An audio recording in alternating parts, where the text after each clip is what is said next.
SFL football of the Sunday night variety takes us to Tulsa, Oklahoma, where two 2-2 teams are ready to tango.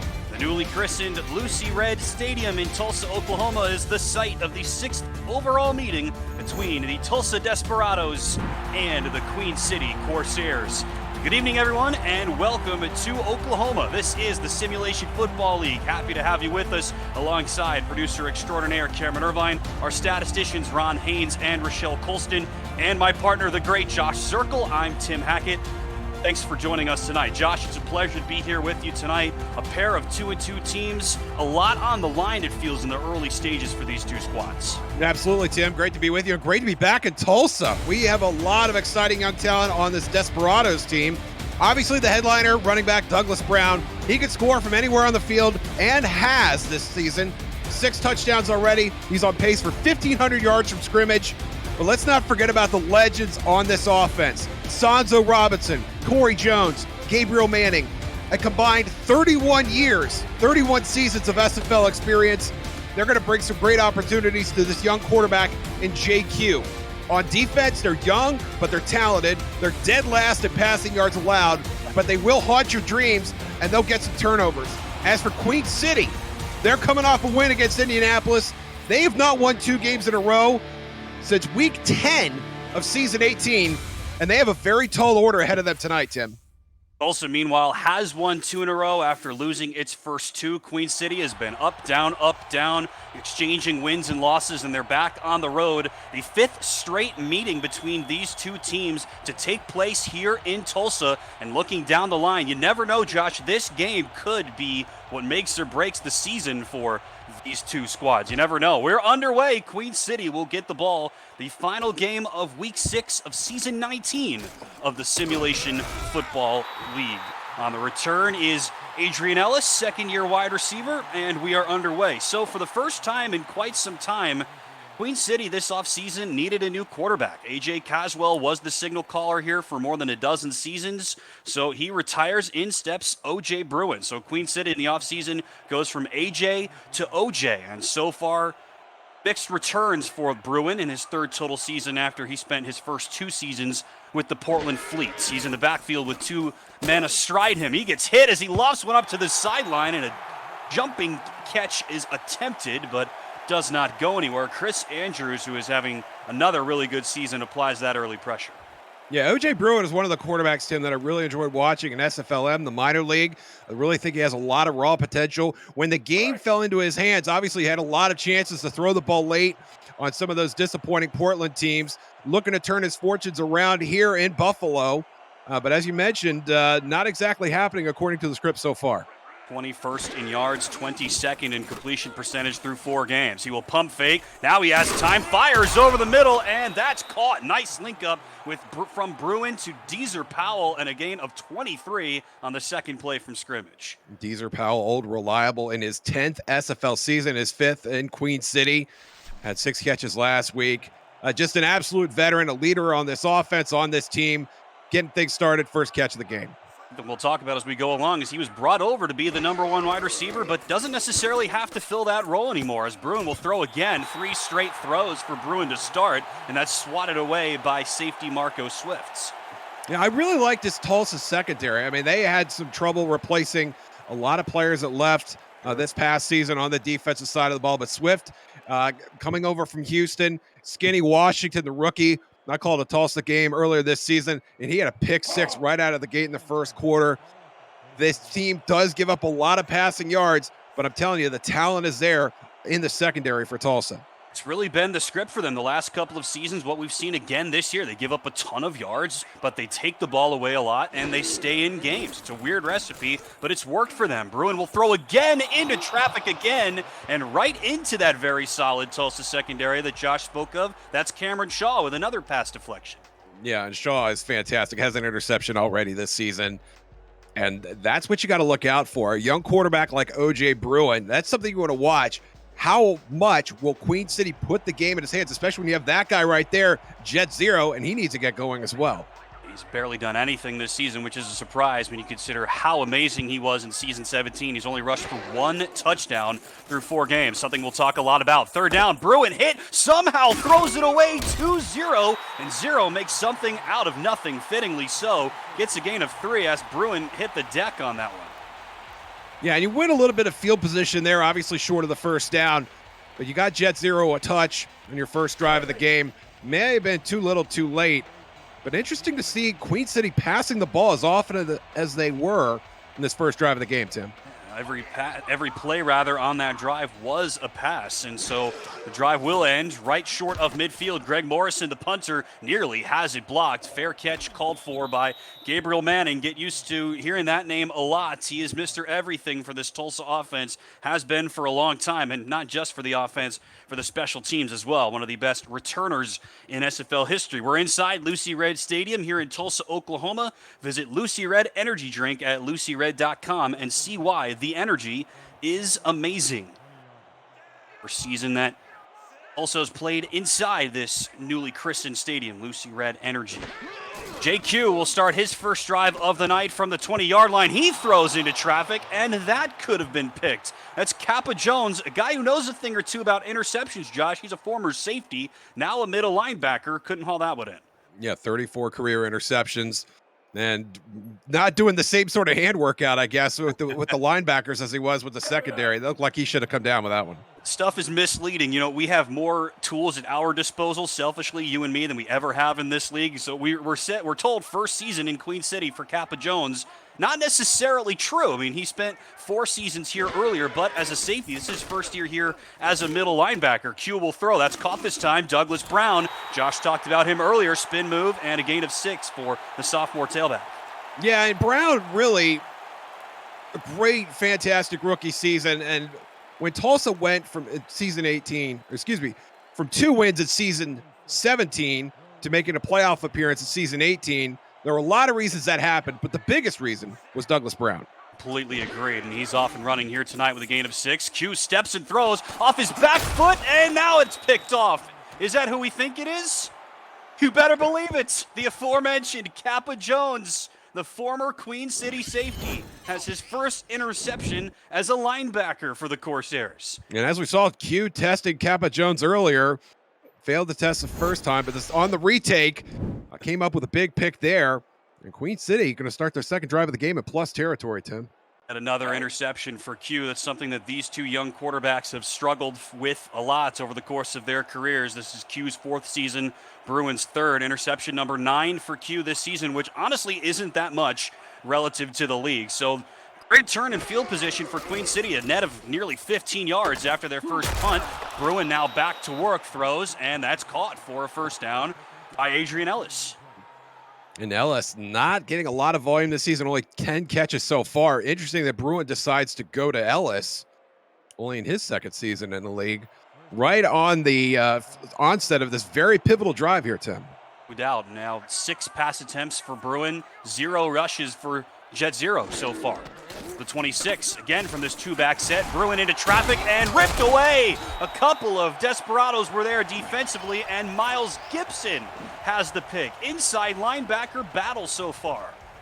Yeah, and that's just a great read by Gibson. You can see him trying to drop back into his hook zone, but then sees Deezer Powell on the crossover in the middle, makes the adjustment. The ball finds right in his breadbasket. And just like that, we've got 2 interceptions in 3 plays. No kidding. First interception this season for Miles Gibson. Would you believe that's the first career interception for Miles Gibson? Yes, I would. 3rd season middle linebacker. Welcome to the league. There's a run up the middle and a nice gain on first down for JQ. I had to double take there, Josh. I couldn't believe what I just saw. JQ with a quarterback dive.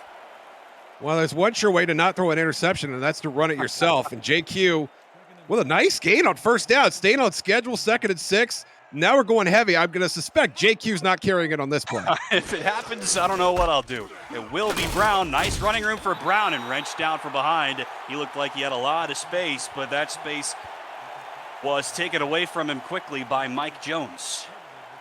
And Jones, very complete defensive player. I love it to see the guys from the secondary come down and play against the run. Jones coming off the backside that time, running Douglas Brown down. Like you said, plenty of green grass in front of him, but he wasn't thinking about who was behind him. Now 3rd down and 1. Queen City has been tremendous defending 3rd downs this season. Q will loft it up, caught by Brown, and now space for Brown off the left side, and he gets the 1st down that time. Queen City this season through 4 games defending the third, let me rephrase, allowing opponents to convert on 3rd down just 36% of the time. That was 2nd best in the league. But tonight, Tulsa's 1 of 1. And that's just a big part of it. Moving the chains early, get your running back involved any way you can. Trips to the top now for Q, and Brown alone with him in the backfield. Q will step up again. He's been very mobile. Throws this way. That's caught by DJ Hume, 5th season wide receiver. Let's introduce you to the Tulsa offense for head coach Dion Hawkins and offensive coordinator Gabe Manning. You've already met JQ, and the running back Douglas Brown, fullback Justin Williams, 4 wide receivers, including a bunch of veterans like Josh mentioned, Gabriel Manning, Corey Jones, and Sanzo Robinson, as well as DJ Hume, the tight end Jim Copeland Jr., and the offensive line anchored by left tackle Will Stevens and right tackle Phoebe Collins. And 5 through the air for DJ Hume, and now Brown. Running room again, right side for Brown, and he gets the 1st down that time. Spins around, gets 6 before he's stopped by King Jamal. Yeah, Amanda Christine, the backup tight end, was in there, got away with a clip. Running by Douglas Brown, ran right past everybody. And a bit of a gift 1st down there from the officials.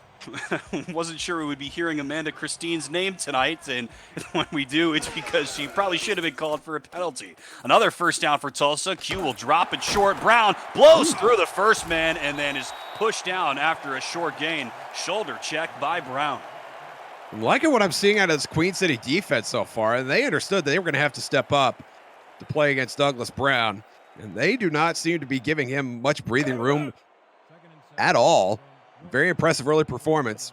Just 11 yards so far for Douglas Brown. Both teams have had the ball twice, though neither drive has lasted. None of those 4 drives, rather, have lasted very long, but comparatively, 5 touches for Brown against 1 for 0. Now coming up on halfway through the 1st quarter. 2nd and 7. Q going to lock and load deep down the left sideline. It's caught. Gabriel Manning breaks through a tackle and will high step it into the end zone. Touchdown, Tulsa.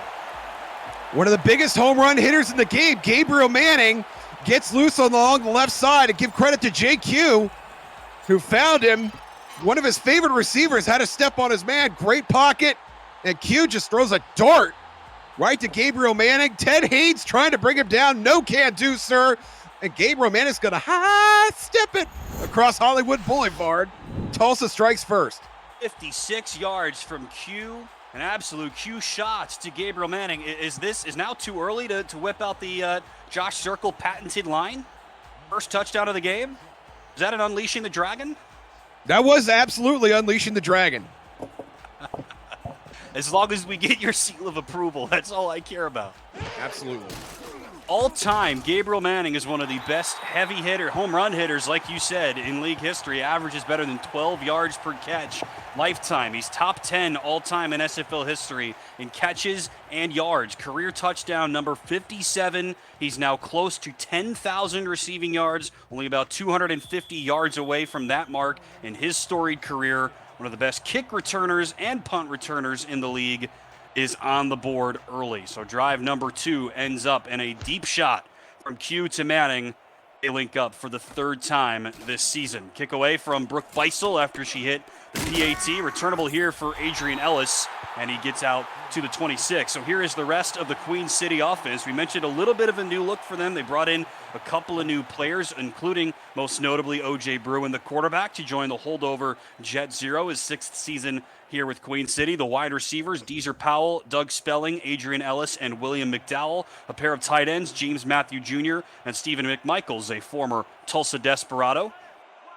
And 2 standouts on the offensive line. First run of the day for Jet Zero. Breaks through the first wave and then gets brought down by a pair of Tulsa defenders, including Philadelphia Collins. The offensive line, left tackle Robert Vale and left guard Robert Crone.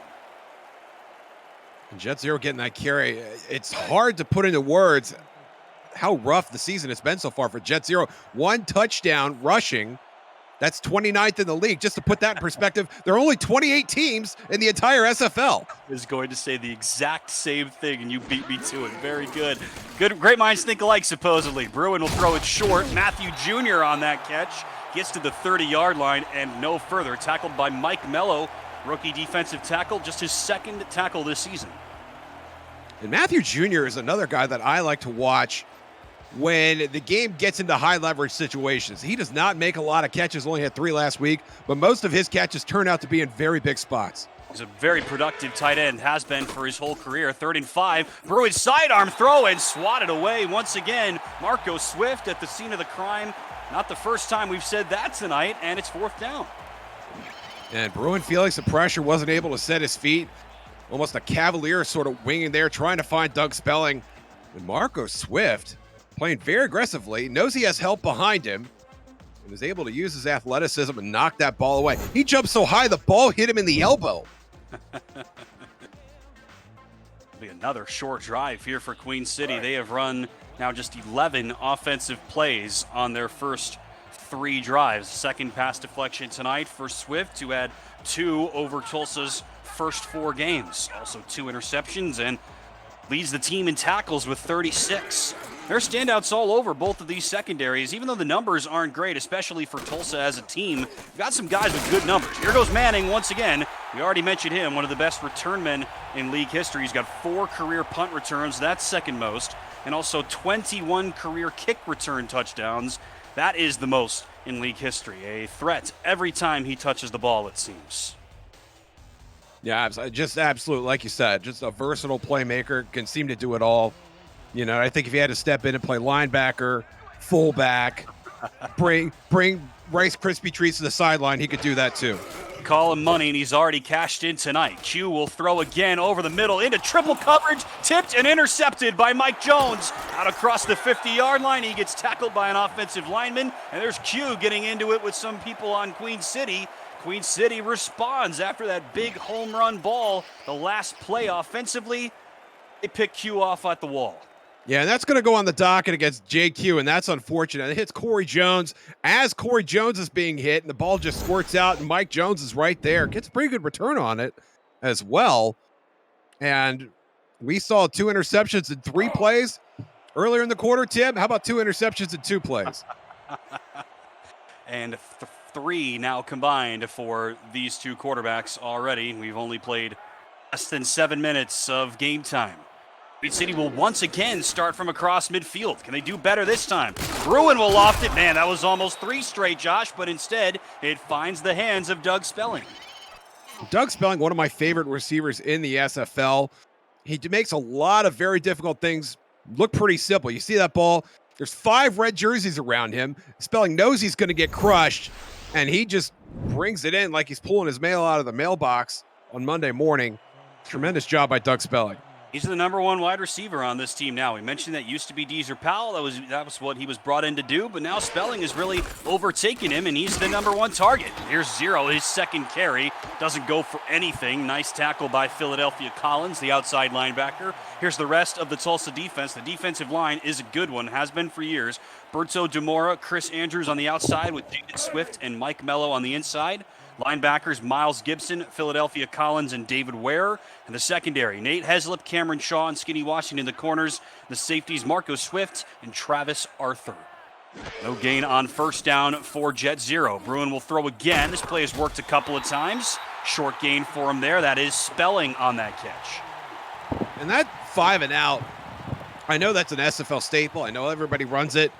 But watching Doug Spelling run the 5 and out, it's just a very beautiful thing in my mind. It's something that he did very well when he was in the minor leagues. They asked him to do it quite a bit when he came to Queen City, and he just makes it look effortless.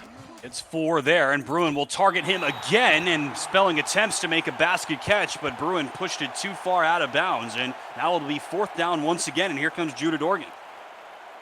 Yeah, and sometimes when you have a young quarterback and a young wide receiver especially, and you're running that on the right hash, and space is at a premium there on the sideline, you're going to see mix-ups like that.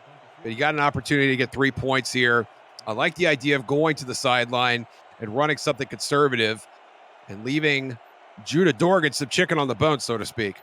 Spelling was first on the team in targets through 4 games with 47. That was 10th most in the league. So Bruin, the new quarterback here, clearly trusting the third-year wide receiver. Judah Dorgan, first time we're seeing him tonight, comes through and knocks it in from 40 yards. His 11th made field goal of the season, and a guy who started his career with the Tulsa Desperados has the Corsairs on the board against his old team.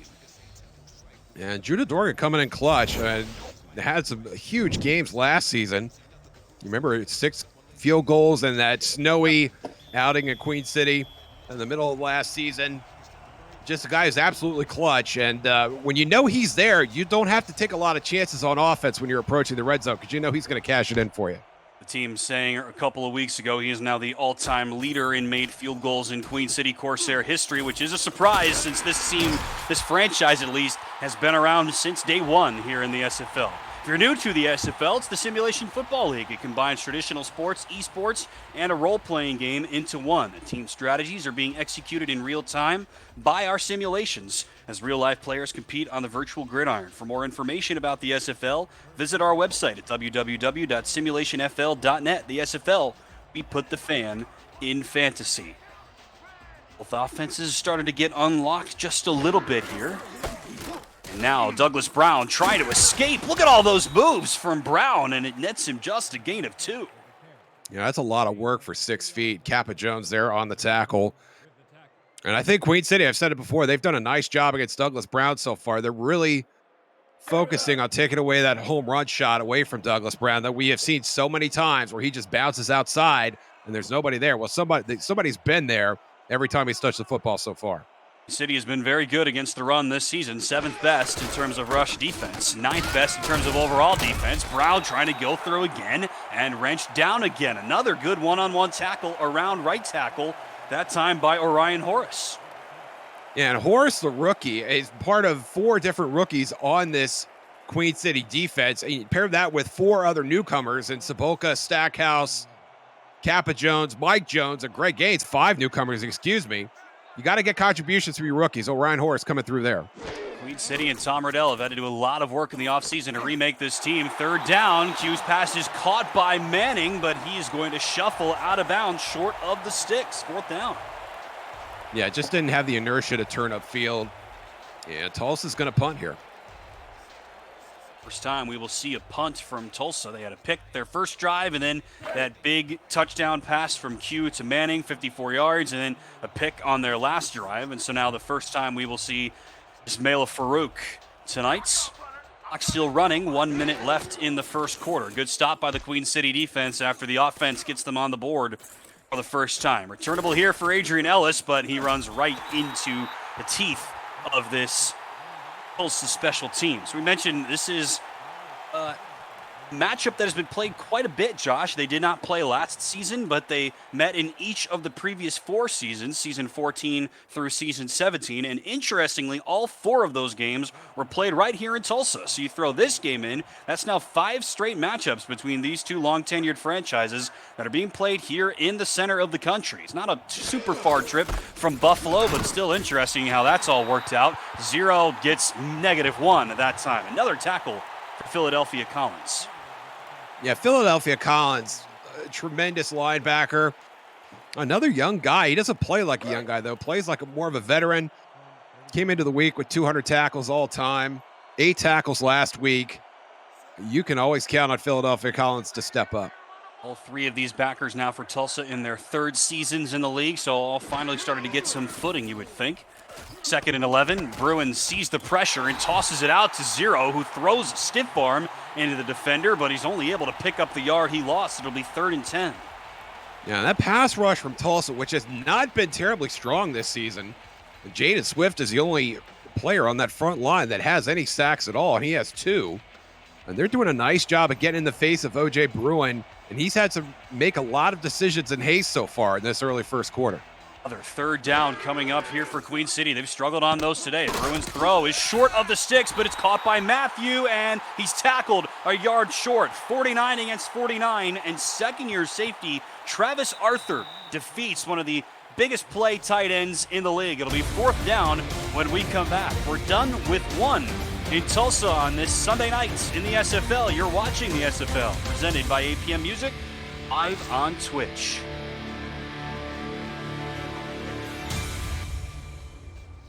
Happy to have you with us tonight. Tim Hackett, pleased to be joined by the great Josh Circle here in the booth. Eddie Gage and Ron Haynes doing the stats for us. Cameron Irvine working hard behind the scenes. Final game here of week 6 of season 19. And Queen City will bring the offense back out, short of the midfield line once again. Clock isn't running. First play of the second quarter. And this might be an attempt to lure Tulsa offside. And as this play clock gets down to 7 and 6, I think that's exactly what this is. Also, we'll stack the line, and now it's a waiting game. And the waiting game results in that timeouts from Queen City. I mean, this is something we see a lot here in the SFL, Josh, but part of the reason why I said, look, the clock isn't ticking. It's literally the first play of the quarter. So I realize that's not the only goal of something like that, but it's part of the strategy normally, and it's just nothing doing there, really, from Tulsa. Well, and the upside to that, Tim, is that it doesn't cost you anything. I mean, a timeout in the first half is not nearly as significant as it would be in the second half. They're not like the old cell phone minutes. They don't carry over. So you might as well just burn one. If you think you've got a chance to win 5 yards, go for it. That said, I would have loved to see Jet Zero get a carry there on 4th and short. Queen City does not have a standout fullback on the roster anymore. They had Chris Komisak the last couple of years. That is a short punt from Greg Morrison, and Manning will field it at the 24, but no standout fullback and only two standout tight ends to help pave the way for Zero potentially. They'd go away from him and punt once again. Here's one footnote from that first quarter, Josh. Tulsa enters this week allowing the most yards in the league, 463 per game. That is 80 more than league average. In that first quarter, Queen City as a team totaled 78.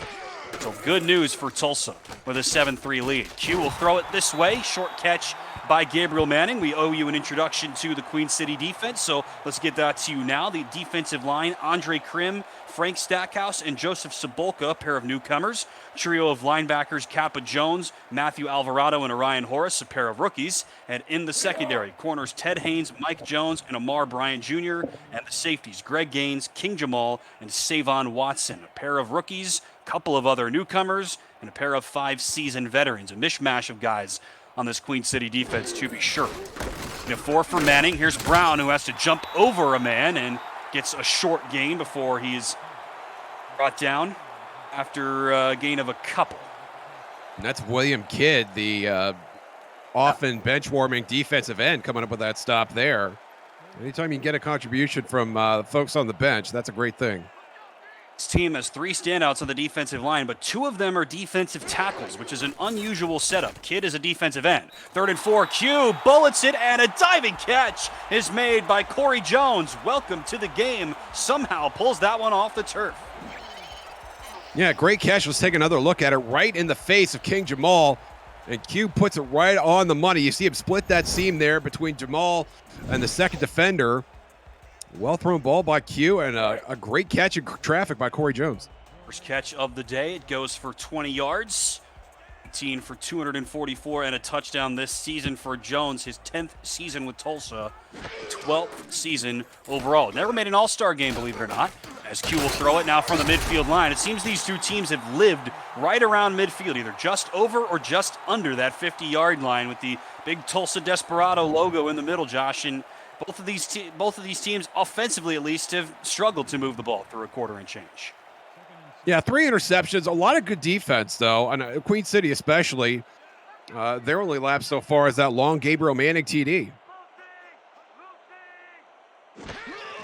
4 there for Brown. Q will now throw right back to Brown. They've run this play a lot, and Brown is blown up by Matthew Alvarado. We mentioned all of the changes in the offseason for general manager Tom Riddell, new head coach in Tom Welsh. They completely remake this linebacker core. They lost their free safety and their number 1 quarterback. That's Cody Griffin. They lost all 3 of their starting linebackers and 2 of their 3 starters on the defensive line. So Kappa Jones comes in. We've already talked about him. And the other 2 linebackers are rookies, both from the Madison Lynx in the minor leagues. 3rd and 7 for Q. That's caught right at the first down line by the veteran, Sanzo Robinson. Exactly what Tulsa needed, first down.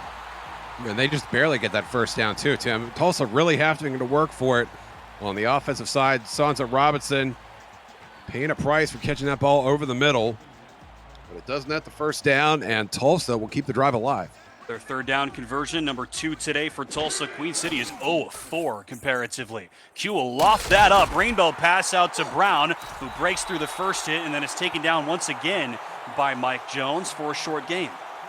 And Orion Horace was there and couldn't quite bring Douglas Brown down by himself.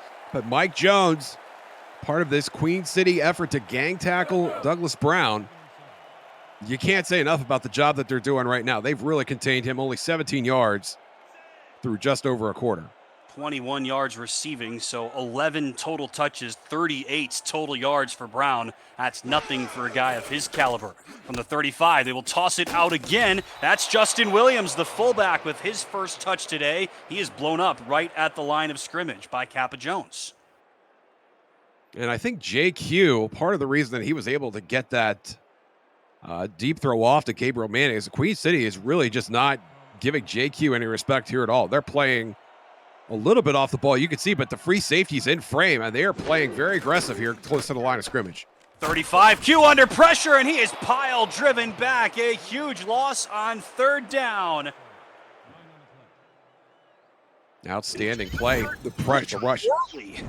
All right. Richard Worley, and maybe we should block Richard Worley the next time, huh, fellas? Because he just got right through there untouched. JQ knows it's coming, cannot get away. You are feeling the wrath of Richard Worley. We've seen William Kidd make a play. Now we've seen Richard Worley make a play. Joseph Sabolka, who is a standout in his time in Charleston, only 1 sack through his first 4 games in Queen City. Now Richard Worley has matched that here in the first half tonight against Tulsa. Sabolka and Stackhouse, they've got to be thinking, what do we have to do to get involved? William Kidd and Richard Worley both make plays on the same drive. How about that backspin? You talk about a cue shot from Tulsa. Perfectly done by Ismaila Farouk, and Queen City will start at the 5. Yeah, Farouk just pulls out the 60-degree wedge, gets a little backspin on it. You hit down on the ball. On the golf course, you're obviously hitting up on this, and I don't know how you get backspin on a pigskin, but Ismaila Farouk has the secret recipe, and we just saw it right there. Sacks have been a huge problem for Tulsa this season. They've given up 15 through just 4 games. Only 2 teams allowed more than that. And one of those teams played 5 games. They give it to 0 from the 5, and he is hit in the backfield once again for a loss. That's Jaden Swift. Yeah, Swift a star on this defensive front. 3 tackles for loss coming into the week, and gets another one right there, and that looked like that hurt. Made his first All-Star game a season ago, and like Josh said, off to a really solid start this season. 7 total tackles, now make it 8, and now 4 of those 8 have gone for a loss. Penalty flags fly as 0 gets the give, and he's thrown down by a pair of desperados, including Miles Gibson and David Ware, the newcomer. The offseason acquisition. Here's our first look tonight at Ref 62. Yeah, that's going to be Berto Zamora jumping offside. A really critical mistake. You got a chance to keep Queen City backed up. You're either going to get really good field position or you're going to get a safety if you could just leave them pinned in the shadow of their own goalpost, so to speak.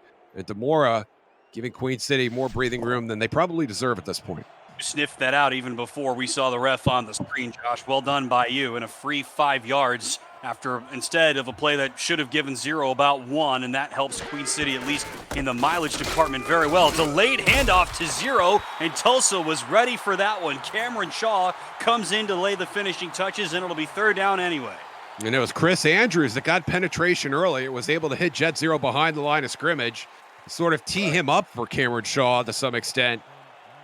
And Queen City is going to have to find a way to protect their quarterback and their running back as well if they want to get any sort of breathing room in this game. Queen City is yet to convert a 3rd down in this game. They're 0 of their first 4. Bruin will throw. Matthew Jr. says so much for that. About face and a pivot jab step up to get an extra 3 yards in the first down. Just another high leverage catch from James Matthew Jr. right there by the sticks. Caught it behind the sticks, had to beat a defender to get to the line to gain, and was able to do so. And Queen City keeps their drive alive. Mentioned it, only 3 catches for 27 yards against Indianapolis last week, but 310 total receiving yards in 4 games for Matthew Jr., 5th most among all tight ends. Bruin off his back foot somehow completes that pass. A pirouette move, and that's a gain of 6. And Tulsa running the twist there, and O.J. Bruin, I think, was a little bit mesmerized by what he was seeing on the defensive front. Didn't really have the passing lane that he was expected. So he almost did sort of a sky hook. You get the ball over his offensive line to Jet Zero. It worked out pretty well. Gain of 6. Kind of got a unique throwing motion. It always looks a little bit funky coming out of the left side, but even from there, it's a little bit interesting. Maybe a little bit wonky, if you will, but now he links up with Zero again, and Jet Zero got 10 yards on 2 plays through the air. He's got 0 net rushing yards on 5 carries, Josh, but through the air, it's worked a lot better.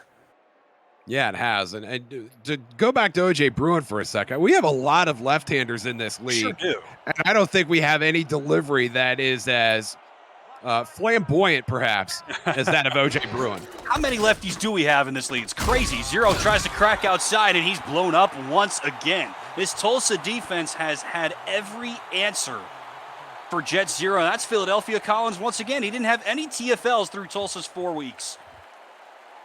Yeah, Queen City's going to have to find some answers here at some point. And I know they've got some youth on their offensive line as well. Robert Vale, their left tackle, he's a rookie. Robert Cron, left guard, only in his 3rd season. They need to find some answers. Behind the sticks again. Bruin one-on-one coverage, but great one-on-one coverage. The catch is made by Matthew, but the tackle made immediately by Skinny Washington. You talk about a potential mismatch. We've already sung Matthew Jr.'s praises in this game, 7th season. That's a rookie 3rd-round pick, Skinny Washington, with picture-perfect blanket coverage. Yeah, it's Skinny Washington has made a name for himself in a lot of different areas. I mentioned the pick 6 he had in the last game I called, making great coverage there. They're down, they'll target where Washington normally resides, and that's Heslip on that coverage, the 10th season veteran, one-on-one against Doug Spelling, and as he often does, Heslip wins that battle. And Heslip very aggressive there, knew that he had Travis Arthur helping out on the side. Go ahead, run that 5 and out, Doug Spelling. I'm just going to jump right in here and knock this ball down for you. Thank you very much. Mentioned Skinny Washington basically is the replacement for all intents and purposes of King Rashid, who was last season's Defensive Rookie of the Year. He departs in the offseason, so they have a gap at the nickelback position, so they draft Washington in the 3rd round from San Jose. So far, all he's done is pick up an interception return for a touchdown. That came in Tulsa's last game against Canton, and I'll spare our pal Eddie Gage the sentence that usually follows that. Here's the kick from Greg Morrison, and a returnable here for Gabriel Manning. You know what he can do, and that's a solid return for Manning out to the 43-yard line. The SFL Network is coming to the ESTV Plus app. 24/7 SFL programming will include content created by the community, the SFL's greatest games from the archives, exclusive network content, and live SFL regular season games. Download the ESTV Plus app on your Android or iPhone or on your TV through Roku, Amazon Fire, Vizio, and more. SFL Network, where SFL creators come together. 2-2 teams coming together tonight for what should be a good game. Q hit as he throws into traffic and ripped away again. Another interception. It was nearly another big blast from Q. Instead, it's taken away by King Jamal. Yeah, JQ running for his life. Andre Krim gets right through the line on the stunt, and Q just fires off a quail. Probably would have been better taking the sack there. King Jamal says, thank you very much. And Queen City back in business on the offensive side after a pretty good drive, Tim. And now Tulsa, their defense felt like they had done their job, and now they've got to trot back out on the field. These two quarterbacks have combined for 1 touchdown, 4 interceptions in their respective games. Last week, they combined for 3 touchdowns and 6 interceptions. So pretty much the same ratio here today. Now facing off against each other. Bruin, short throw. Matthew Jr. has another catch, and his first step was back towards the line. It'll be a gain of just 2. It feels like Tulsa's playing with 13 players on defense. The way that they are just swarming to the ball, as soon as whoever happens to catch it, that time James Matthew Jr. on what looked like a 1 and out. And there's 6 or 7 red jerseys right there to bring him down to the ground. Don't have any sacks today. They don't have many sacks this season, but it feels like Queen City has had little time to develop anything. There's a nice run, powerful run for Jet Zero. His best today, bar none. Give him 7. Shaw on the stop. Yeah, and they're at the 2-minute warning. Queen City, are they going to push the pedal to the metal here? Let's find out. Right from the center of the field once again. 2 minutes left in the first half. The score remains Tulsa 7, Queen City 3. This is the SFL presented by APM Music live on Twitch. Happy to have you with us tonight. You see the defense chants ringing out for a Tulsa team that has struggled defensively on the balance of this season. Not the case here tonight. They've been excellent. Another third down for O.J. Bruin and Queen City. Bruin is going to run, but he runs right into the teeth of the Tulsa defense. Tried to take a page out of the JQ playbook, but Marco Swift puts a swift end to that. It's fourth down again. Yeah, and that's just really unfortunate for Queen City. You're getting the turnover. You have an opportunity to move the ball down the field, maybe tie the game, maybe take the lead. Well, you can't tie the game with 4-point margin, but a missed opportunity there for sure for Queen City. A 1 of 7 on third downs tonight. Greg Morrison on to punt once again. We'll take this time now. This is a smart use of clock by Tom Welsh and company, so try to limit what Tulsa can do. What can Gabriel Manning do? He will call for a fair catch. So Tulsa has not been able to use Manning too much in the return game so far, but of course he is responsible for the only touchdown tonight. A 54-yard blast from Q to Money Manning, as he is called. Only touchdown, and then Queen City eventually responds with a 40-yard field goal from Judah Dorgan, and that is it so far on the offense. Remember, Tulsa as a team averages better than 450 yards allowed per game, dead last in the league. So far today, Queen City has totaled just barely over 100. They've barely done anything on offense here in the second quarter. With the 26 Q, Coxon fires, swatted away. Could have been picked once again. Jamal was there. Jones was there. Instead, it's second down. And the question I think we've just seen answered is, what is Tulsa going to do with this last minute and change here in the first half? Are they going to try and push things down the field, come up with another big play, maybe get Gabriel Manning loose? Or are they going to be more conservative and give it to Douglas Brown? I think they've chosen door number 1 here, Tim. Q is 21st in the league in attempts this season, but he's thrown the ball 18 times here in the first half. We'll run it here with Brown. This is often a big play for them, but not this time. Gain of just a couple. Another tackle for Kappa Jones. And no hurry up from Tulsa. That's a bit of a surprise after they threw the ball down the field on first down. And now you're sitting here at 3rd and 7. And if this goes nowhere, we could see Queen City call a timeout, and maybe they get a chance to get the ball back. That does seem a little incongruous, doesn't it? It looked like they were going to try to go for some points. Now it looks like they might be trying to play it safe. 3rd and 7. Big play here for Q. Into traffic again. Nearly intercepted. It was Hume on the target. Amar Bryant Jr. on the coverage. And a man down. That's Greg Gaines, the starting free safety behind the play, Josh.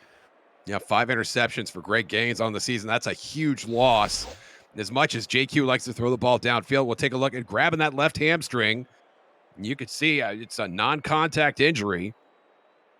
And obviously, that could be something that keeps him out for maybe just more than a series or two. It's a good thing they're going to the locker room now. He's got an opportunity to address that right out of the gate. But if he's not able to come back out, Tim, that is bad news for Queen City.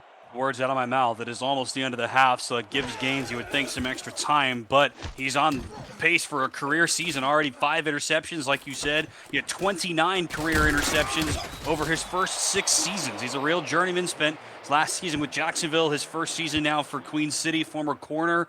Guy who's played for about a quarter of a dozen or a third of a dozen teams so far in his SFL career. But yeah, that would be a huge loss. So we'll stay tuned to see if we get any updates about Greg Gaines. So Queen City, once again, from the 42-yard line. They've had the ball around here so often today, Josh. How aggressive do they get?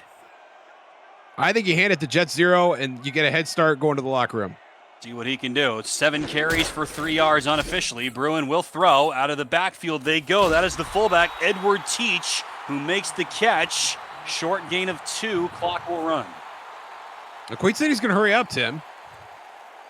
After a 2-yard gain. 57 yards from the end zone. Bruin off his back foot again. It's caught on the run by Matthew Jr. Away he goes. Tackled inside the 10-yard line, and a timeout coming from Queen City. Something out of nothing from James Matthew Jr. And let's talk about how wild this play is. They line up in a run-heavy set. They run James Matthew Jr. all the way across the field. O.J. Bruin throws it across his body, somehow threads it between Marco Swift and Travis Arthur, and James Matthew Jr. nearly scores. Unbelievable. I don't know if I'm making something out of nothing here, Josh. You've seen Motor City in person this year, I know. I have not. Queen City also has seen Motor City in person this year. That felt like a Motor City V8's play. Yeah, it did. And Tulsa, having lost to Motor City in week one, would be considered somewhat effective. No kidding, and that's what's made Guy Clausen and Phil Koss so effective for Motor City, the new look team with all those tight end passes. And with 2 seconds on the clock, Judah Dorgan will come in and hit his second field goal, this from 26 yards. Figure they might have had a chance to run a play, but you never see that in this league. You just take the safe points. And with Dorgan out there, it is a pretty safe 3, and he's got all 6 of Queen City's points tonight. Very clutch by Judah Dorgan. A short field goal, but a very important one. And now Gabriel Manning's going to get one more bite at the apple here, Tim. Get your popcorn ready.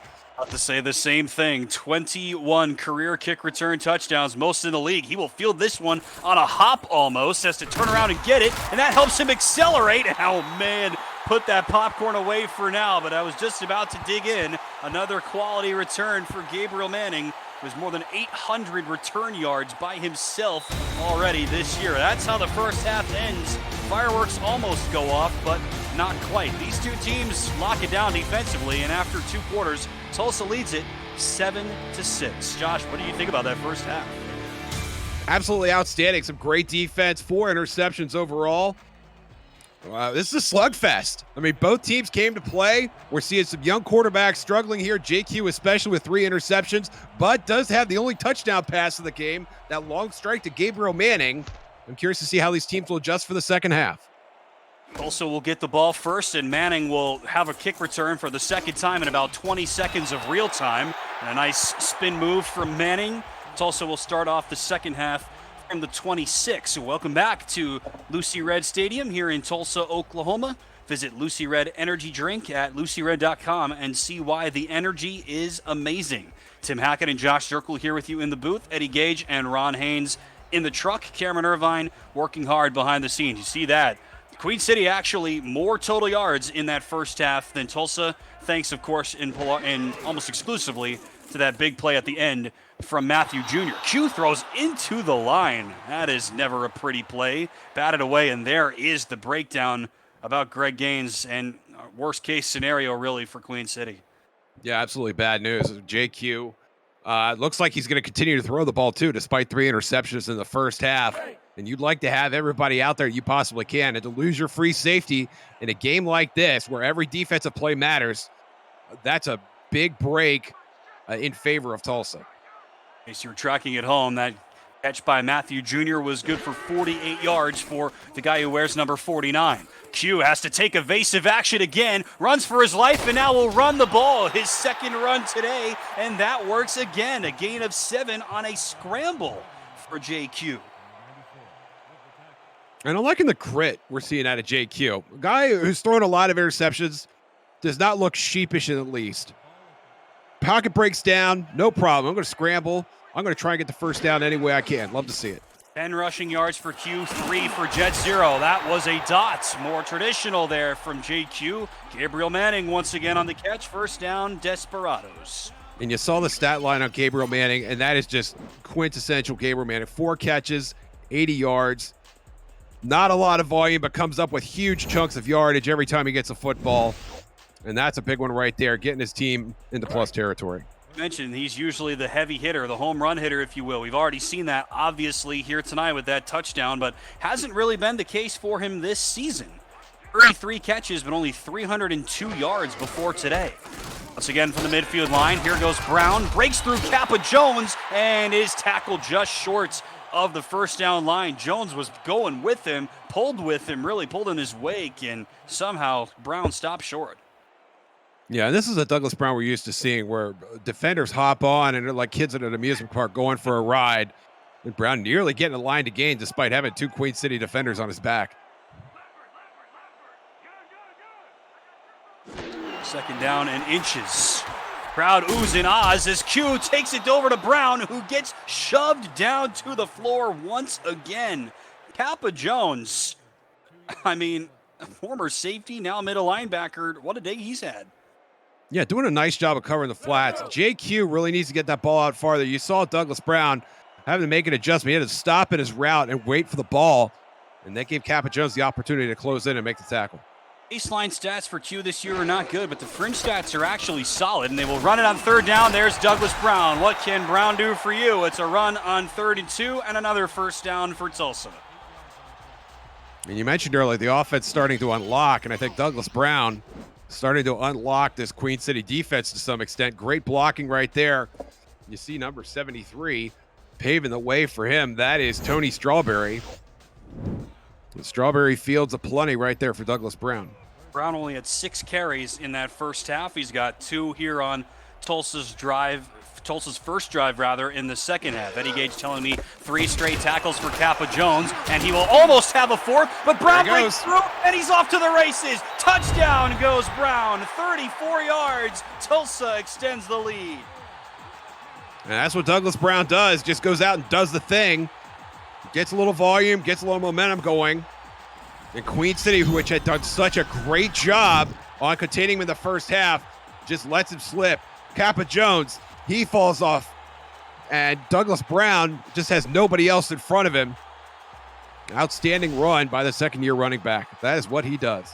He said Kappa Jones really could have had a tackle on his 4th straight play. Remember, we saw Brown carry Kappa Jones for about 6 yards after the point of contact earlier in this drive. That time, Jones gets trucked, left only to watch as Brown rumbles the final 25 yards or so to the end zone for his 6th rushing touchdown this season. Kick away from Brooke Beisel, and she knocks it through for the second time. And Brown's rushing numbers this season have been mediocre, really, Josh. 20th in yards, 21st in average at 4.5, but that's now his 6th rushing touchdown. That is top 10 in the league. So even though the rest of those numbers aren't all that good, all he does is score. He's now scored 6 touchdowns. Q has thrown 7. You know how much Tulsa relies on him on offense. Oh, absolutely. And he's really just a heartbeat of this entire team, offense and defense. When he's able to run the ball and convert first down yardage, you give your defense an opportunity to stay off the field, and that puts pressure on the opposing offense when they come back out. Good Adrian Ellis on that return. Best Gabriel Manning impression possible. Gets Queen City out past the 30 to start this drive. They've had their opportunities so far, the Corsairs. We've mentioned those 3 takeaways. I've said it before, Josh. You know as well as I that points off turnovers in this league are a crucial aspect to success. It's not the be-all, end-all by any means, but they help teams win. Tulsa has not given the ball away very much this season relative to what they've done in the past with JQ as the quarterback, and they have not taken advantage of their opportunities today.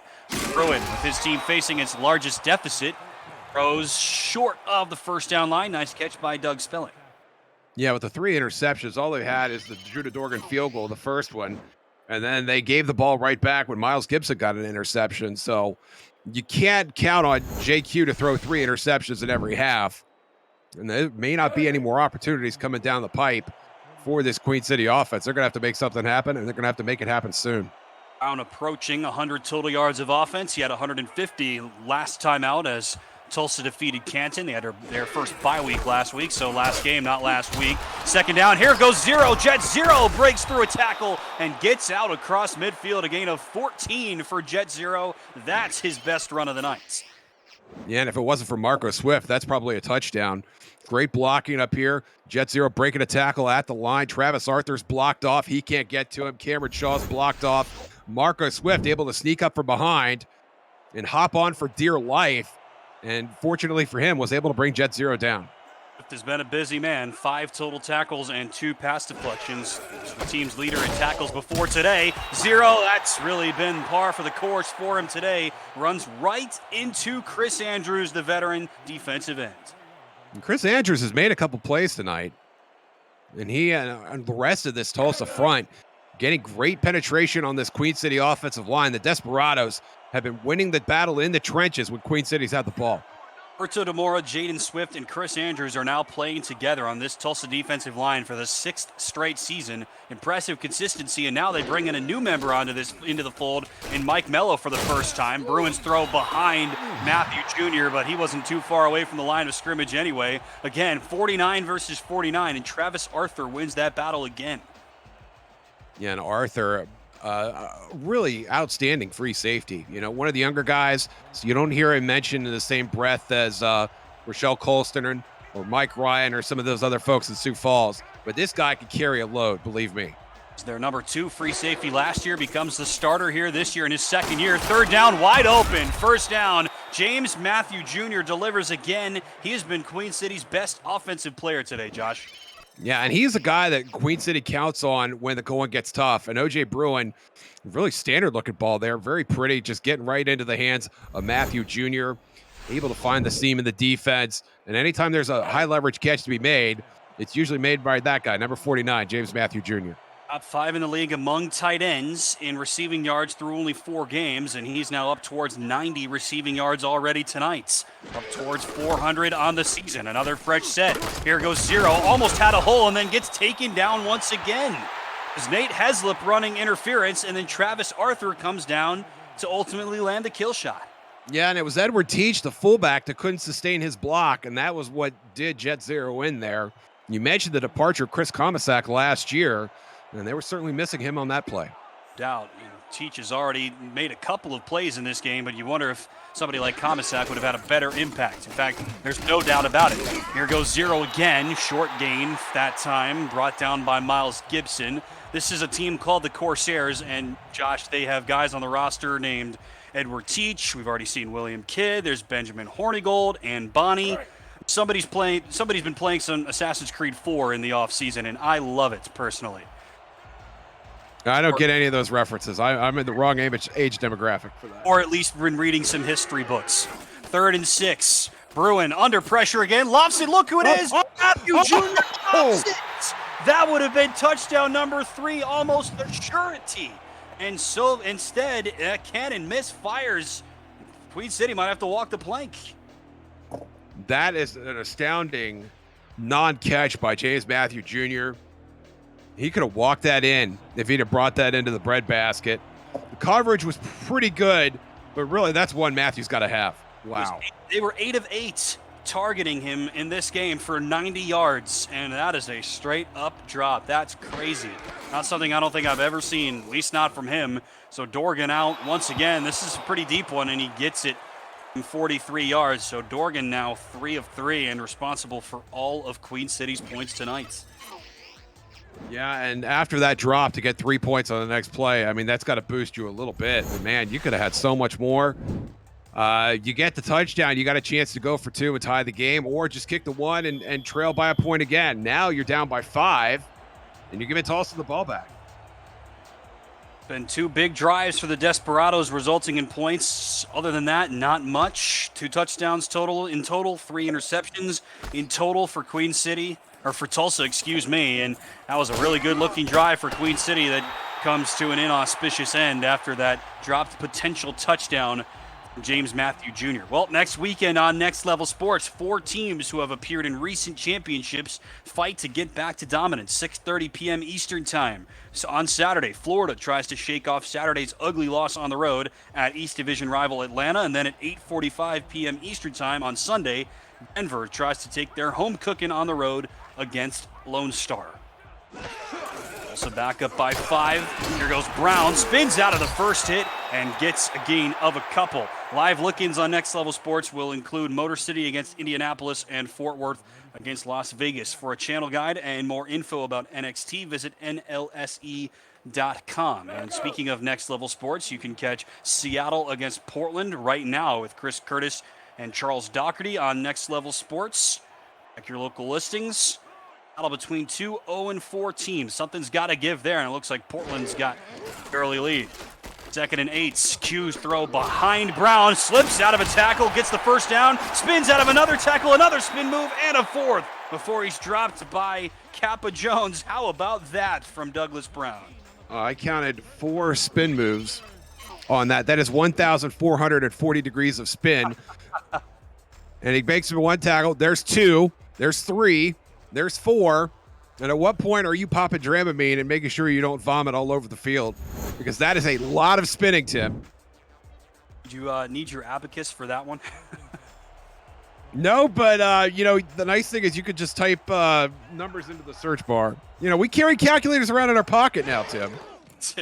That's amazing technology. Oh, how about that throw? Technological. Nice grab by DJ Hume. And every time we've seen a player, it doesn't matter which team, make a catch over the middle, they have been punished and punished severely. DJ Hume, no exception there, was sent to his back after catching that ball, but did hang on to it.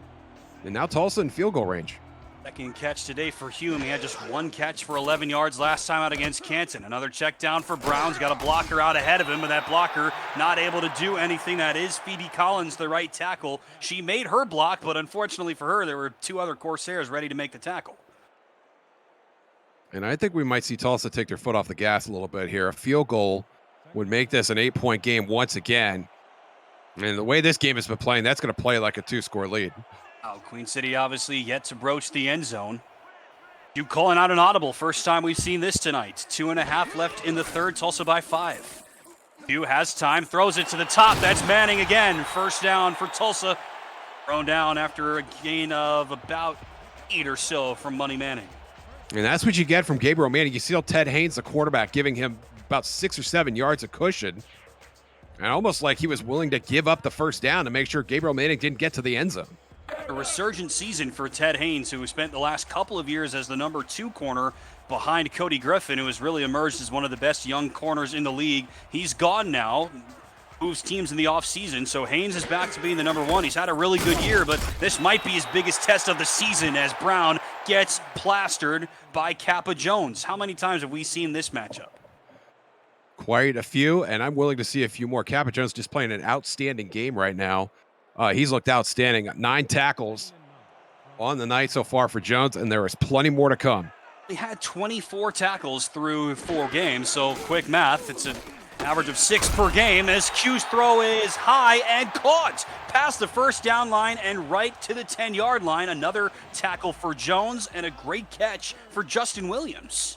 And Williams has done a nice job of blocking for Douglas Brown, getting into the trenches and getting himself a body to move out of the way. And this time he gets to be a star in this play, making a big catch in traffic and again getting punished, but it's 1st and goal Tulsa. Second catch for Williams, his first season with Tulsa. Brown trying to navigate. Nothing doing there. One guess at who makes that tackle. It's Kappa Jones. Unbelievable. Yeah, I mean, dude is just everywhere, just playing some outstanding perimeter football. If you're Tulsa here, you got to take a shot at the end zone, whether it's Gabriel Manning or Corey Jones or Jim Copeland Jr., who I don't think has caught the ball tonight despite 2 targets. Take a shot here. We'll stack it up. Will they go Brown's way? They will. Running room for Brown, and Kappa Jones meets him once again. Short gain for Brown and another tackle for Jones. That's 15 tonight. And Kappa Jones was the only player that was not accounted for by Tulsa that time. If Kappa Jones is not on the field, that's a touchdown for Tulsa. Kappa Jones taking points off the board and keeping Queen City in this game. Eddie Gage telling us that Kappa Jones has now made 4 straight tackles. Remember, he had 3 straight and an earlier drive defensively right before Brown burst through him to score. 3rd and goal. Q throws it short. It's caught. And there is Jim Copeland Jr. Point for you, Josh Zirkle, but it's no gain on that play for Copeland. His first catch of the night, and now it's 4th down. Yeah, you need to get that ball into the end zone. Copeland Jr. just past the line of scrimmage, and that is not going to get it done. And Brooke Beisel's going to trot out to make this an 8-point game. Copeland Jr., the only star pass catcher on this team without a touchdown this year, and just his 9th reception. And so Brooke Beisel will come on to attempt her first field goal of the night. Snap from Connor Davis. Pressure applied, but Beisel nails the chip shot good from 20. She is now 8 of 9 on her kicks this season. That is how the third quarter will end. Tulsa with a little bit of a bounce back after Queen City goes down and gets their 3rd field goal. Tulsa scores for the 3rd time themselves, but the difference, 2 Tulsa touchdowns to 0 for Queen City. It's 17-9 with 1 quarter to play. SFL presented by APM Music live on Twitch. Happy to have you with us. Tim Hackett and Josh Zirkle along with Ron Haynes, Eddie Gage, Cameron Irvine. Thanks so much for joining us. The final game, at least the final game to kick off here on Sunday evening, week 6, season 19 of the SFL. Adrian Ellis, 2nd-year return man and wide receiver, his first season playing for Queen City will get the Corsairs out to the 26. We mentioned 6th all-time meeting, 5th straight here in Tulsa. Did not play last season, but matched up the previous 4 seasons, and it's been a very even all-time season series. That is what you would imagine. It has been a very even game so far tonight. Tulsa favored by 8.5 on the road in a matchup of 2-2 teams, and so far Tulsa by 8 as we play the 4th. Bruins throw is high and somehow caught by Deezer Powell. First time we've said his name since the first quarter, and that was a killer catch. Yeah, just the second catch of the evening for Deezer Powell, like you said. Bit of an awkward catch as well. It was almost like he didn't expect the ball coming his way, but does manage to convert the first down. And OJ Bruin taking a little momentum here into the fourth quarter. Not 100% sure that Powell was the intended receiver on that play, if I'm honest with you, Josh, but he makes it happen and gets the first down. Bruin will throw it short. Zero has to stop and start, and then gets hit by a trio of desperados. So a new quarterback this season for Queen City, OJ Bruin. First 2 seasons with Portland. Had some success, but mostly struggled as the rest of the team did. And so he comes over to Queen City now all the way across the country, and he's got his top trio of targets. There's no question about it. Spelling, Matthew Jr., and Powell. Those are the big trio for Queen City, and they've lived up to that billing here tonight as well. And of 3 for 0, Bruin will throw, and on the sideline, Doug Spelling makes a diving catch for a first down. Yeah, very nice catch for Spelling, and another opportunity for OJ Bruin to move the case. Bruin is settling down here a little bit. It looks like he is getting some protection from his offensive line that we were not seeing in the first half. And of course, that man, Doug Spelling, you can count on him to get open. 14 combined catches now tonight for Spelling, Powell, and Matthew Jr. of Bruins' 21 completions. You do the math, 2/3 going to those 3 guys tonight. There's another one for Matthew Jr., caught for a gain of 6 on the balance of the season. So before tonight, Josh, that trio, Doug Spelling, Deezer Powell, and James Matthew Jr. accounted for 71% of OJ Bruin's completions, 79% of his yards, and 6 of his 7 passing touchdowns, 86%. So it's really those big 3 that get the lion's share of the attention from Bruin. And really, of those 3, it's really Matthew Jr. and Spelling that do the lion's share of the work. But here goes Zero, gets the first down, and then gets plastered after a nice run for his troubles. Another tackle for Marco Swifts. And this Queen City offensive line really getting a push, trying to get Jet Zero going. And you could see 55 out there. That is a big boy. That is Robert Crone trying to make some space for his running back. And Jet Zero got a nice run. Got a nice little kiss from Marco Swift there at the end, too. But we're seeing some momentum here from this Corsairs offense. Crone was one of the highest profile offensive linemen when he came into the league from the minors. Now his second season playing for Queen City, trying to be the anchor of this team. Queen City is a team that has anchored the offensive line in the past. A risky throw there from Bruin, swatted away by David Ware. He mentioned all of the changes defensively this year for Deion Hawkins and company for Tulsa. There's one of them, David Ware, third-year outside backer. Spent his first 2 seasons with Carolina, now joining the duo of Gibson and Collins. Yeah, he was a nice addition in the offseason. And for David Ware, a young linebacker who probably could have gone any number of places, for him to actually choose Tulsa tells you something about the direction of this team. Flags fly. There's a throw from Bruin. That's caught. Nice gain on first down. I believe that's Powell on the catch. Check that. It's 87. Samuel Axe, the number 3 tight end. They have Matthew Jr. and Stephen McMichaels, but they go to Axe, and this play might get axed. Yeah, it looks like it is Berto Demora again with a little bit of enthusiasm. Berto has been such a good defensive end over the course of his career, Josh. He's somebody that has wreaked havoc on opponents for most of his career. This is his 6th season. And so far, the only time we've called his name tonight are because he's been guilty of 2 offsides calls. And did not have any stats last week either. Only 1 sack this season. It's really been a slow year for him. But so Queen City declined that penalty. So now it's 3rd down and 1. Zero gets the give, and he gets the first down. He needed 1, got about 1.5. Miles Gibson puts an end to it. And Jet Zero is starting to warm up a little bit as well. 12 carries for 30 yards. And this is a guy that was riding a goose egg well into the first half. And OJ Bruin, a little swagger as he gets under the shotgun. Only one rushing touchdown this season for Queen City as a team. Seattle was the only other team in the league with that few. The 27, Queen City deep in enemy territory. That's a nice throw. Spelling again on the catch. One-on-one tackle by Cameron Shaw. And this is a huge drive right now for Queen City. And the only thing that in my mind right now is, can you cash this in? Can you get 7 points? And you got to think about maybe even getting 8 points, because there's no guarantee that you're going to get the ball back with just over 7 minutes to play here in regulation. Now you talk about Zero heating up. Brown has certainly done that on the other side for Tulsa, trying to play keep away as Zero can't keep away from the Tulsa defense. Philadelphia Collins had a great first half. Another TFL for him here in the fourth quarter. And once again, Philadelphia Collins making a big play right when his team needs it, getting him into a third down. Very pivotal play here, 4 yards. Can you count on Jet Zero to get you 4 yards with O.J. Bruin in the shotgun? Maybe not. 0 TFLs for Collins through 4 games. He's got 2 tonight. They run it on third down and 0. Oh, check that. It's Bruin on the quarterback keeper. Wow, unbelievable. That's the 4th quarterback run we've seen tonight, Josh. And Tulsa makes the stop. It's Collins again. And it looked like a designed run. O.J. Bruin took that snap and just ran straight up the field and nearly got the first down. And I'm really stunned that they don't even think about going for it here. Judah Dorgan is going to make this a 5-point game with just over 6 minutes to play.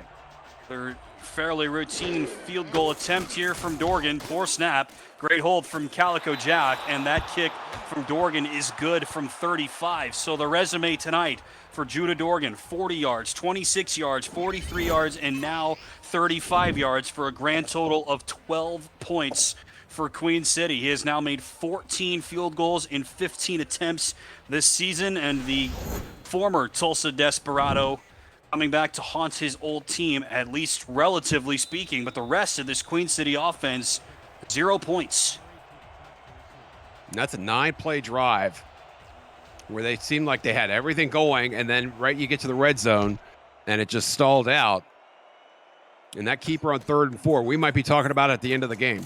Queen City has not been the most electric offense this season, Josh. They're 18th in points per game and 19th in total yards through 4 total games. But, that's right around just below league average in both of those categories. But Tulsa has not been good defensively this season. Let's be brutally honest.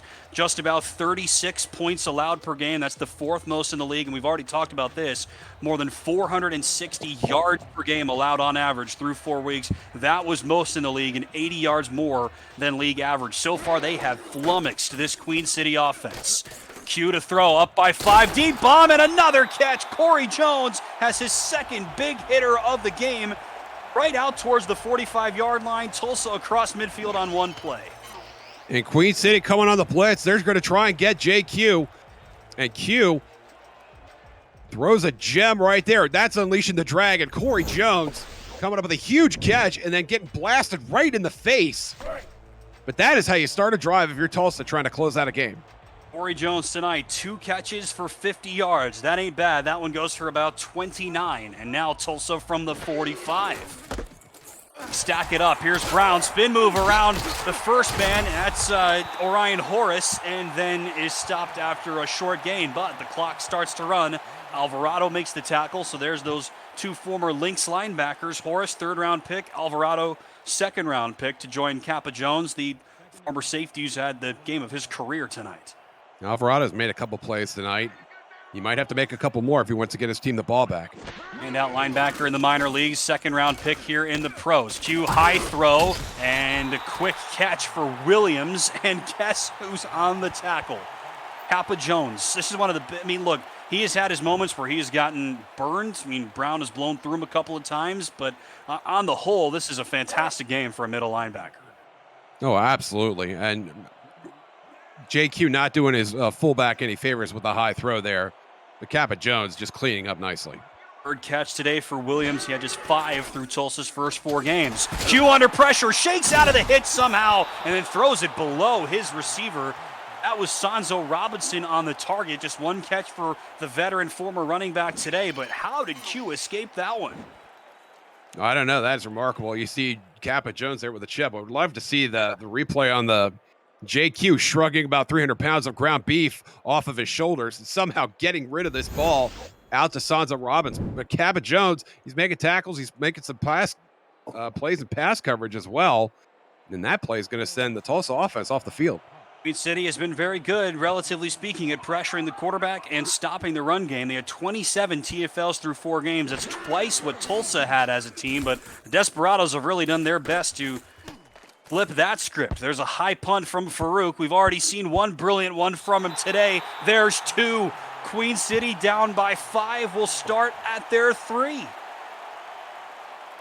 So here it is, 97 yards in less than 4.5 minutes. You have all your timeouts. You just had your best drive of the game where you went 9 plays, but had to settle for a field goal. That guy, Jet Zero, he's going to have to make a couple runs. Your whole playbook is wide open. You have plenty of time here, but you don't have a lot of margin for error.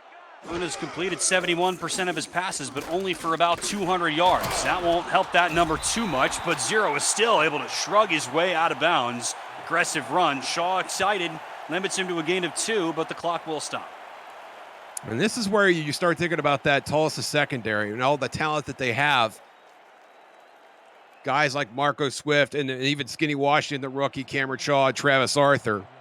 You've got to step up big here. They do give up a lot of yards, but they get turnovers as well, and they need one right now.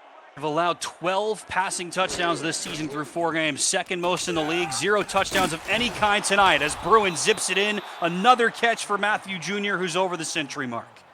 Queen City going to hurry up. They like this formation. Great game for Matthew Jr. That one drop potential touchdown aside. They will hurry. Here's a quick out. Matthew Jr. again with the catch and a gain of 6. Matthew Jr., he has just been absolutely clutch tonight. When this Queen City offense looked like they were going absolutely nowhere. James Matthew Jr., over 100 yards receiving so far, 11 catches. He has been outstanding. There you go, 115 yards officially. Unofficially, O.J. Bruin is thrown for 230, so exactly half gone the way of the veteran tight end. The 24, Bruin into traffic and incompletes. Spelling the targets. Again, good coverage from Cameron Shaw. 3rd down. Yeah, just a little too tight a window there. And James Matthew Jr. was right there. And that's the trouble when you have a pattern where 2 receivers are right next to each other. You can cover them with just 1 guy or 2 guys, and it looked like there were 3 players from Tulsa in the vicinity there. And now you got a huge 3rd down. Well, we see another quarterback draw on 3rd and 4. Queen City is just 2 of 10 on 3rd downs tonight, but they get Tulsa to jump. That's Andrews this time, and the high pass is caught by Deezer Powell. The penalty won't matter. It's a 1st down either way. It'll be just the 3rd down conversion for Queen City tonight, and a pivotal one here in the 4th quarter. Number 52, defense. And they do decline the penalty, like you said, but that is just something you can't have. You can't have a mental lapse like that with the game on the line. Deezer Powell, credit where it's due, come up with a huge catch to keep the chains moving. It's not something that Tulsa has done a lot of this year. Josh, you pointed it out earlier, just 4 sacks combined by this defensive front. All league veterans now, along with the rookie Mike Mello, all guys who have been in the All-Star game, including both Swift and Andrews making that cut last year. Hard to do, but they've not been good tonight. Here's the toss out to Zero, and he is thrown down. The defensive line helps to make pressure. Nate Heslip with the TFL. Back to the line they go, clock ticking. Queen City not set yet. Finally, the receivers are back and that bunch sets. 2nd and long. Bruin under pressure again, tries to throw it to Zero, blows through Heslip that time and gets near the magic yellow line. What a run. And Bruin got blasted as he let that ball go, and Jet Zero making some plays there, trying to get out to the sticks, and very nearly did so. 3rd and inches now. You could run just about anything you want. 3.5 minutes to go. You're approaching midfield. Giving it to that guy right there wouldn't be such a bad plan. And clock stopped as well, so Zero got out of bounds on that play somehow. So time for Queen City to think about it. Tulsa shows blitz. Throw to the top and caught. No, out of bounds, they say. Spelling had the ball in his hands, but his toes were over the sideline. 4th down. And that is a play that Doug Spelling has made 100,000 times, not just in the minor leagues, but here in the majors as well. And you throw that ball, you call that play in the huddle, Doug Spelling on the 5 and out, you assume that is going to be money. That is a huge lapse, and now a huge 4th down for Queen City. Be the ball game with 3:25 left. Tulsa again showing blitz. Queen City comes out in an empty set. Bruin will throw. Top of the screen. That's caught. And that is a first down on 4th down. Deezer Powell, the veteran. Huge catch. 10th season in the league. 5th here with Queen City. Delivers when Doug could not on the previous one. Short throw from Bruin and risky throw. Powell again the target. And this time Philadelphia Collins makes the play. And that ball looked like it hit Collins right in the chest, intended for Spelling. I think it was not a well-thrown ball at all, significantly off target. And Collins was in the area, but he was not covering Spelling that tightly. O.J. Bruin, very fortunate that was just incomplete. Not been a brilliant game for Bruin by any means. His quarterback rating is about 76.5, but that is almost exactly what he's done on the balance of this season. 75 quarterback rating, 18th in the league, so more of the same tonight for Bruin. But yet to find the end zone. Now he will cock and fire. One-on-one coverage ripped away by the veteran Nate Heslip. Room to run down the sideline, and it is Bruin, the quarterback, that makes an impressive tackle. Interception number 5 for the 10-season veteran Nate Heslip, and that'll put Tulsa ahead of the 8 ball. And you can see he got one-on-one cover with Travis Arthur's there to help. And that ball is just nowhere where it needs to be. That needs to be closer to the sideline or well out of bounds. And Heslip just winning a 50-50 ball and then manages to run about 15, 20 yards upfield. But still 3 minutes and change here. Tulsa went 3 and out on their last drive. Can Queen City force them to punt here again? Tulsa will start from the 45, but this game not over, especially if Queen City can hold. So here's Brown, and he runs into the tackle. Nothing doing on first down for Brown. That's Orion Horace, the rookie backer, on the stop. And unless I'm mistaken, this is the best starting field position Tulsa has had this entire game. Feels like it, doesn't it? I mean, if you get a first down or 2, that's probably going to put you in Brooke Beisel's range to make this an 8-point game. Needs some help. Just a second-year kicker. Doesn't quite have the leg that somebody like Dorgan does, comparatively speaking. Have to run at least one more play before the 2-minute warning. There's the run for Brown. Running room, left tackle for Brown. What a run. Here he goes down the left sideline. At a gain of 26 for Douglas Brown. That puts him over the century mark. And Tulsa is into the red zone with 2 minutes to go. And this is just outstanding blocking up front. And Brown just manages to use all of those blockers and then is finally run down. But that is just textbook Douglas Brown. He is really starting to heat up. Queen City locked him down in the first half. The number 7 rush defense in the league. In the second half, Brown has started to get rolling. 2 minutes left in regulation, and this is the Simulation Football League, presented by APM Music, live on Twitch. Happy to have you with us alongside Josh Circle. I'm Tim Hackett. Been a great game as we expected. Here goes Brown running left tackle once again. Short gain from Brown. Timeout called by Queen City. This just in from the other game in action right now on Next Level Sports. Cyrus Jive has set the unofficial record for consecutive completions to start a game. They're in the 4th quarter, as you can see in the top left of your screen, and he is 23 of 23. Now, knowing me, I'm not even watching that game, but having said that, I'm sure his next pass will be incomplete. So sorry, Portland fans. They're leading on Seattle in the game that everybody wants to win. But now this one, here goes Brown. Running move, spin move on the right tackle. Douglas Brown will score! Second touchdown today for Douglas Brown, and that probably puts this game to bed. Yeah, once again, Douglas Brown just following his blockers, makes a nice spin move to get out of trouble early in the run at the line of scrimmage. We'll get a great look at it here, makes a player miss, and then just follows that block, finally bounces it outside. And Matthew Alvarado cannot catch him. And that's what Brown could do for you. Second touchdown of the night. How about that? Brilliant downfield blocking. The 2 tackles helped to set the wall on the inside, and then the interior lineman pushed down the way and paved Brown's path to the end zone. Rushing touchdown number 7. Second rushing touchdown tonight. Twice what Jet Zero now has in 5 games, and that has been a huge difference in this game tonight, Josh, as Beisel delivers once again. 4 of 4 on her kicks tonight. The running game Passing game is pretty much even. I mean, you can even potentially give the edge to Bruin. 5 combined picks, 1 combined touchdown for these two quarterbacks. It has not been a brilliant performance by either of them, but really, running back comparison fully leans in the way of Brown. Well, both teams showing a lot of grit, too. And Queen City, as we've said before, playing some great defense. They just had a couple breakdowns that you just couldn't get away from. The Gabriel Manning touchdown in the first half, and then a Douglas Brown run. 2 big runs, really, on that drive. And the second one, obviously, making the difference there. And they've had some opportunities on their offensive side. That drop by James Matthew Jr. early in the second half, that is looming large. And a curious quarterback keeper on 3rd and 4 from O.J. Bruin.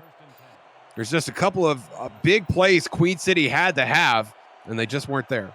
Queen City defense has done its job. They have done exactly what they have done all season through 4 games. They've been one of the best team defenses through 4 games. High pass caught by Spelling, and he's thrown down inbounds by Shaw. That's a huge play. 100 seconds left in regulation.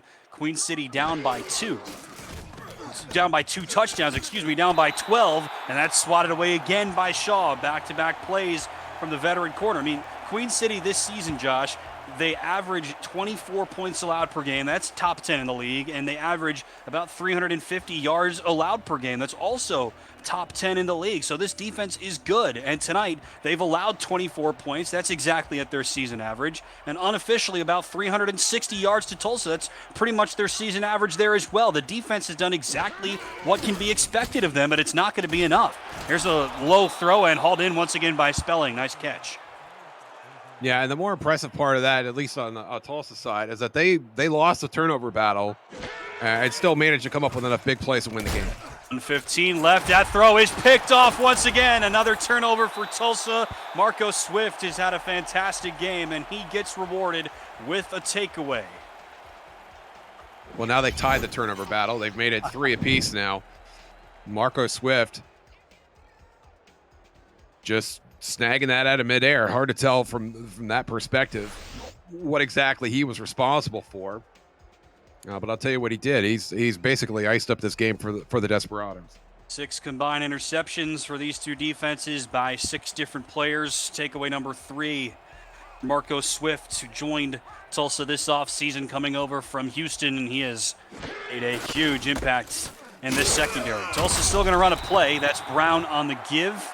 Short gain, timeout by Queen City. They have only 1 remaining.